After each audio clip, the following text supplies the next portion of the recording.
What's up? I'm back. In this segment, I'm going to talk about a new book I have coming out. It's a book I wrote. Well, elements of the book was written in 2004. I never put it out. It's a book on the hip hop generation, globally though. And in a sense, it's interesting because in 2004, 2005, as I really started to travel and start to experience different cultures, but I experienced, because I've been traveling for longer than that. But in 2004, 2005, I started to experience different elements of hip hop in global cultures. And it changed me, to be honest. Like at the time, I stopped really messing with American hip hop even by 2 years before that. And I thought I started not to like the culture. Maybe I lost love of it. You know, those were thoughts that went through my mind.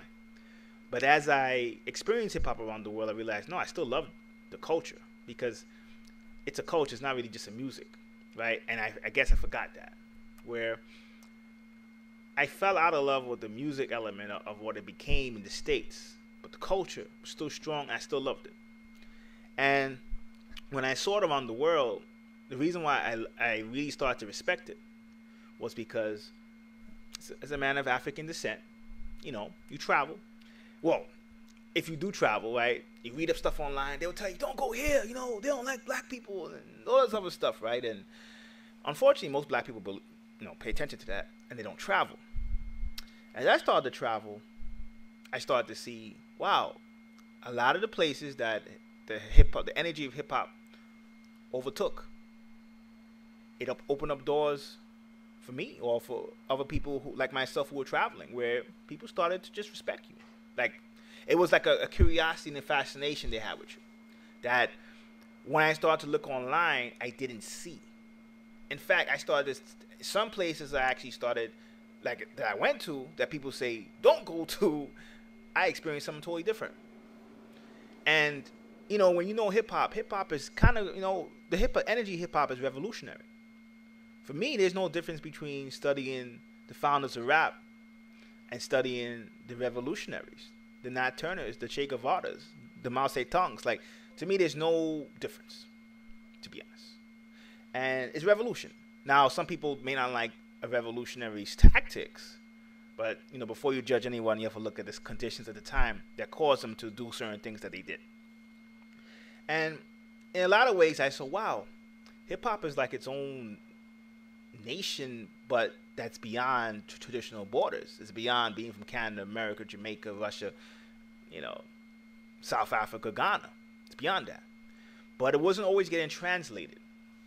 And it was a shame because hip-hop was founded in America, and only, to me, the hip-hop community in America could really join.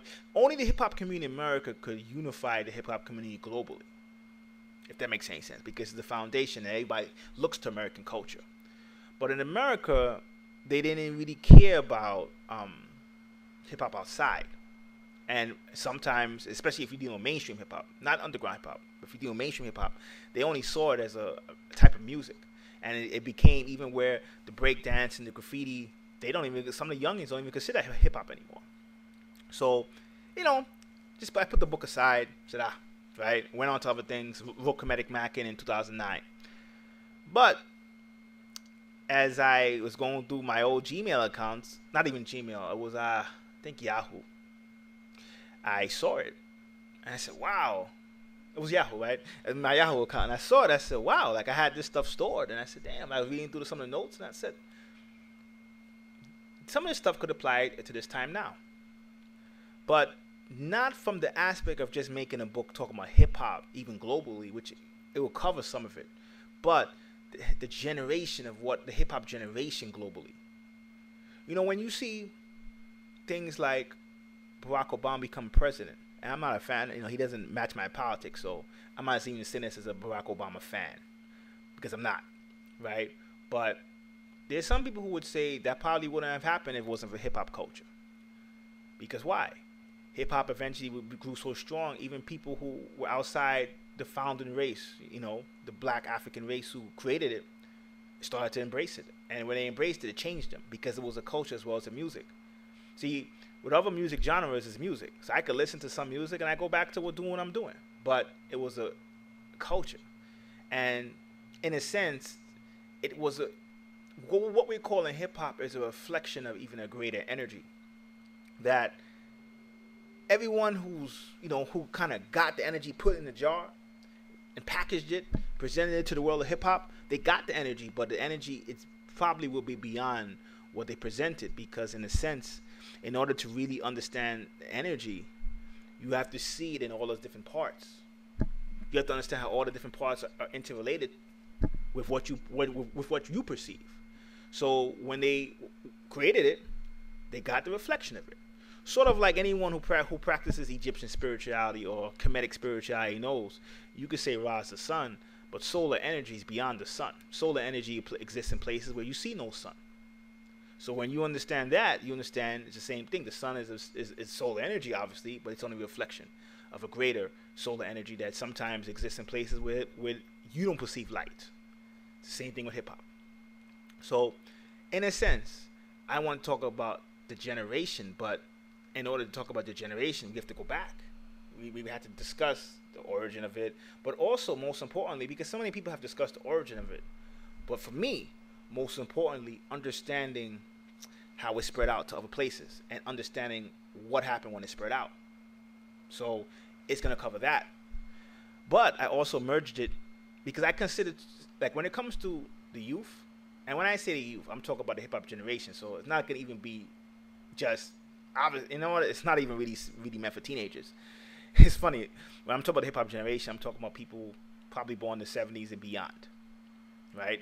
People in the 60s obviously could be it too. I mean, some of the founders were not born. Some of the founders of hip-hop weren't born even in the 60s. Some of them were born in the 50s. So, no question, it's not just for people in the 70s, but the generation that they sparked was from the 70s and beyond. And for me, the generation in the 70s and 80s will probably understand this better than the generation from 90 on, because with the hip-hop generation from the 90s on, they kind of grew up as rap, as hip-hop, but really more one element of it being prepackaged as a type of music. And remember, we prepackage things to control it. If something has no boundaries, if something has no form, it can't be controlled. So when you give it form, when you want to control it, you package it, even give it a name, put it in a box, and then you could control it. So even when we say, oh, someone in Czech Republic ain't doing hip hop, right? That's still a form of, you may think you're preserving it, but it's actually how somebody could actually control you. They actually don't mind that. So that's why even when somebody gets into real hip hop is only from New York or from the East Coast, or then you have real hip hop even from the East and West Coast, but not the South. All those arguments are counterproductive, to be honest.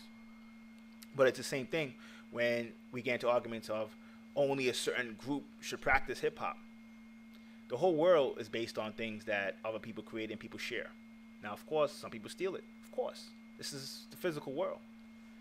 But in essence, almost everything in the world itself is deal with cooperation between different species. That's what the planet Earth's about. So the conservatives or the purists in hip hop, they don't realize they're supposed to be conservative. They're supposed to say what they say. They're supposed to look at me and then look in this video and say I'm pushing bullshit multiculturalism and it's only supposed to be for one group. They're supposed to do that because, in a sense, conservatism and liberalism are both needed. See, I'm in the center. That's what people don't really realize. I believe hip-hop should embrace all, hip-hop should be open to all people, but I do admit, when you embrace it, you gotta know this history. And you have to not know it's only its history. If you look at where hip-hop started, like when I did the video Macalesi, if you look at where hip-hop started, right, it was kind of like it went from Americas, right, and it kind of had fusions with Caribbean elements to it, right. It went to Asia, but look at the people in Asia. Look when it went to Asia, it went to the Philippines first. Like it spread there first, really. Japan got the credit, but it really spread to the Philippines first. When you get into stuff like the Melanesian cultures and Africans in Asia, which I will cover in the book, that when you understand that, you understand why it went to certain places in Asia first. Because even what people are calling blackness is very limited. That's what people don't really realize. But again, it's because the machine knows if they could package something, label something, they could control it. So the conservatives and the purists are needed just like the liberals are needed. You need two people. You need one side saying hip-hop should only be for black people. You need that. Then you need the other side saying hip-hop should be for everyone, right? The real answer is in the middle. Meaning, first of all, just look up your history. All humans come from Africa. But not all humans are a reflection of that physically if you are controlled, or not controlled, but if you're limited to a 3D perception. If you're limited to a 3D perception, not all humans look like that, a reflection of that physically. So when you're not a physical reflection of it, you could forget, you could become corrupted, and then you could hate your own parents.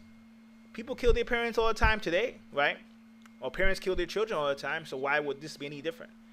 If one group left and went to another continent for 3,000-4,000 years, of course, why would it be any different? It's the same thing. It's a limit in terms of humanity. The humanity is still caught up in the animal mind. So this is a history that can't be denied. Sometimes the liberals of hip-hop want to deny that. So for me, I'm in the center. I understand where the conservatives are coming from. I understand where the liberals are coming from. I understand that when both groups look at this video or read the book, most importantly, the liberals will like it better than the conservatives. I understand that too, and I respect it. It happens. But once you understand that, you understand where I'm going to go with it. Because for me, in this generation, the two most, when it comes to energy, powerful energies when it comes to influences is the masses of the youth. And I'm saying youth, I'm not talking about the kids like the kids. I'm saying youth, I'm talking about people born in the 70s and beyond, right? Even if they don't know it. Hip-hop, I covered it when I first wrote the book. The second group, Islam. Now, I know when I say Islam, people would say, oh, shoot. And some people would agree with everything I said until I said that. But remember, though, when I'm talking about Islam, when I'm talking about Islam in the book, I'm talking about a different type of Islam. I'm talking about Sufism. Sufism is a type of Islam that doesn't get covered as much, and on purpose, because for everyone who hates Islam, Sufism is like kryptonite, to be honest. Sufism in some ways predates Islam itself, which a lot of Muslims and some Sufis don't even realize that. But the two are so similar when it comes to submission and the aspects of love, right? And I'm saying love, I'm not talking about the fluffy love, like I meet someone, I think I love them. I'm not talking about that. I'm talking about love where you see unity of all things, that they became one, almost inseparable. So when I'm saying talk about Islam, I'm talking about Sufism. I mean, even though Sufism started before it, the two became so linked I can't separate. It's hard for me to separate them.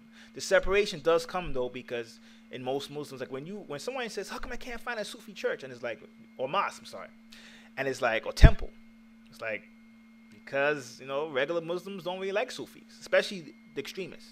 So a lot of Sufis have to go underground. Even today, still do in some parts of the world. So when someone is talking about Islam as barbaric and cavemen, Sufism is the dagger to that. And in the book, when I talk about hip-hop and its energy, I make mention of its connection to Nubia and Egypt. But one thing I'm going to cover in the book is that, because from my perspective, what we're calling that started there, right? Nubia, Egypt, Africa, from my perspective, right? And I think, in a sense, only people who would probably debate that are people who want to probably rip the culture down. Elements of it started there, of course. And what we're calling hip-hop is just energy that the Egyptians and Nubians been tapping into. But I'm going to bring the Moors into it because I think, and even better than the Egyptians and Nubians, and some of the Africans before them, the Ghanaians, even though some Moors were intertwined and mixed with people from Ghana, definitely started from Senegal. So the Ghana part is a little bit harder, but definitely when you talk about North and East Africa, the Moors took that energy. Because think of it, the Egyptians and Nubians, right, kind of, along with more the Mesopotamians. I would say the Mesopotamians as well, no question, right? The Mesopotamians, the Egyptians, Nubians kind of started civilization as we know it. But the Moors are interesting because obviously they came much later, right? But the Moors integrated different elements into their culture. They were great travelers, so they went to the East. They learned, they dealt with the yogis, they dealt with the Chinese. They came to the Americas before Columbus. And they integrated, they were so obsessed with knowledge and traveling, they integrated whatever culture they came to with themselves. which is what hip hop really is. So in a sense, when we talk about the Moors, and even the style of Islam that the Moors practiced was a very tolerant Islam, was kind of Sufism, was kind of more related to that. And once you understand that, you understand why in the book, being the book is combining almost like hip hop and the Moors. I'm sorry, hip hop and Islam. It's combining hip hop and Islam because hip hop and Islam in some ways are very much connected. But again, Sufism, not talking about traditional Islam. And in hip hop, that's kind of branched off into NOI, 5%ers. So Islam, or versions or offshoots of it, has always been there since the beginning, right? In some ways, it's been around the people, like, let's say the descendants of Africa, like the Africans in the diaspora. Islam has been around them even before hip hop in its current form now, in some ways, right? If you're going to go into the NOI and stuff like that. So, in a sense, the two are always connected. And when you disconnect them, or when you don't understand that, it's hard to actually tap into the energy at full power. Because basically, whether people like it or not, Islam is going to be probably past Christianity in terms of total population in the next 10, 20 years.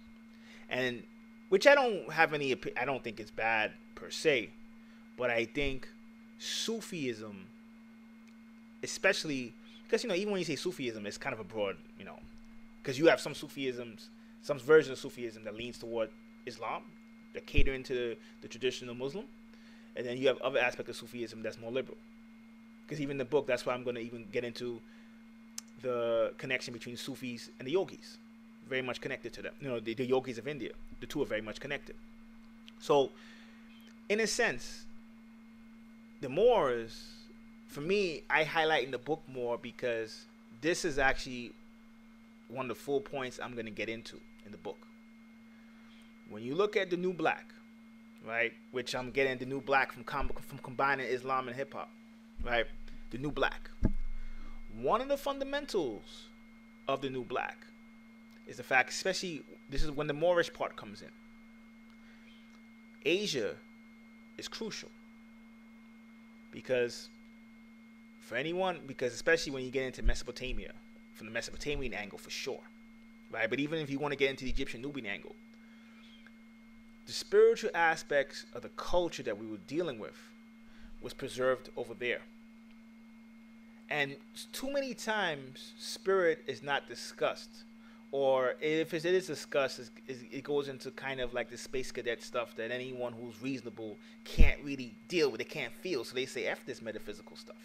Right? That's why even sometimes I get in my channel where sometimes somebody would just look at the title and they would think I'm talking about some New Age stuff. They say, I hate this New Age stuff. They don't realize. And I understand. I don't get mad because I understand.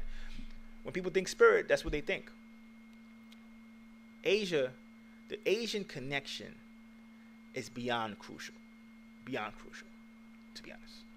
Because we're talking about the place that kind of exists between both. So if you got, let's say you got one side, African culture. Next side, the materialist culture that might have started in Europe as we know it today, right? And this is not even getting into anything racial. This is just getting into just way things are in terms of material, meaning disconnecting yourself from nature and materialism overpowering spirituality, right? Asia was always the bridge, the people in between. So it's not that there were just the people in between. There was a connection between the two groups. And it still is a connection between two groups that sometimes members of both groups don't realize. You only know it when you go over to Asia and you see the hip-hop culture there. And not just see the culture there, because this is what I'm saying, and this is what I'm getting into. Not just see the culture there. Because even when we talk about it from the Muslim standpoint, Malaysia, like when people think Islam, they think Arab. But right now, Malaysia, Indonesia, those countries, like you notice when you see all the heat coming on Islam right now, right? What countries do the Muslims who are more, I don't want to say open-minded, but who often respond to the critiques of people who describe and who critiquing Islam, which countries do they name? They name countries in the East, Malaysia, Indonesia. Eventually, some people are going to start to go into Central Asia, Kazakhstan, which I'm going to talk about next. Why? because just like the youth over in those countries have embraced hip hop, elements of them have embraced Islam as well, because Islam is very connected to the East. In fact, if you just go to the continent and you say what's going to be the dominant religion in Asian continent, Islam might be, in terms of numbers, right now the dominant religion in Asia as we speak. So the connection between Asia and Africans is very much underrated, to be honest. Very much. I like to always say I'm kind of like, I like to do it with twos, the double A's, right? AA, right? And I always say Asia, Africa. When I first started coming up and I started getting to spirituality, it was always from African first, Asian second. Those two mindsets. And those are my foundations. And I spread to others. And in a way, that helped. But it helped me spiritually, but it also helped me even as a person, how I observe the world. And in a sense, the world is becoming multipolar. It's no longer just Europe and America running the whole show anymore.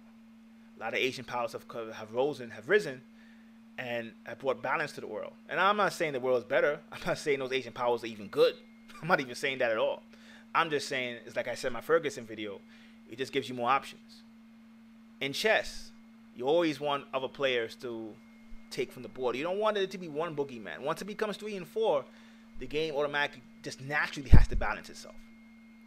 So, in a sense, in a way, when somebody's looking, and I know somebody would say, well, in chess it's only two players, right? And I said that, yeah, that's why things like Anokan chess is 4, because it wasn't always like that. But that's a whole other story. Now, in a way, when you look at it from that perspective, most people don't even realize, even the communists in the past, right? We used to look at American culture or African culture or blacks in America or their struggle, and it influenced them back east. The two cultures were always connected to each other, right? And because the connection is not visible, both, in my opinion, lose out. So, when I talk about it's all about a power, right? Africa, Asia, the Americas, Australia. That's what I'm really talking about. Africa, Asia, Americas, Australia, right? Even others that I'm going to get into as well. That's why. So Asia becomes a big part of the energy of that culture, because really people started really looking at hip hop as a superpower. Yeah, when it branched to Europe, they were like, damn, they were hating, but it's alright, it's in Europe. But when it took over Asia, and it still does to some extent now, they couldn't deny it. When you see the cousins of hip hop, like basketball, taking over China the way it is, a lot of that, because hip hop and basketball, again, people look at the energy. No, people look at the creation, or the body, but they have to look at the energy. There's an energy that's behind it that's much bigger than hip hop or basketball. For God's sake, right? It's beyond that. But sometimes the conscious mind needs to be explained. You need someone to put it together in a package for you to understand that. So that's what I plan to do in the book. And in the book, hip hop is heavily connected to revolutionism worldwide. And in terms of the revolutionary mind will always love hip hop, and a true hip hop mind will always love revolution, because hip hop is revolutionary. But in some ways, when I'm looking at it now, when you look, right, because you always have that. You have people who, might be locked up, right, come out of prison, right? Look at Malcolm. Malcolm was locked up. He learned a lot of stuff in prison. Talk about intellectually, he came back, and there was people with college degrees who couldn't even stop Malcolm. So I looked at all that and I said, all right, I see that all the time, even now. But what's the one thing missing?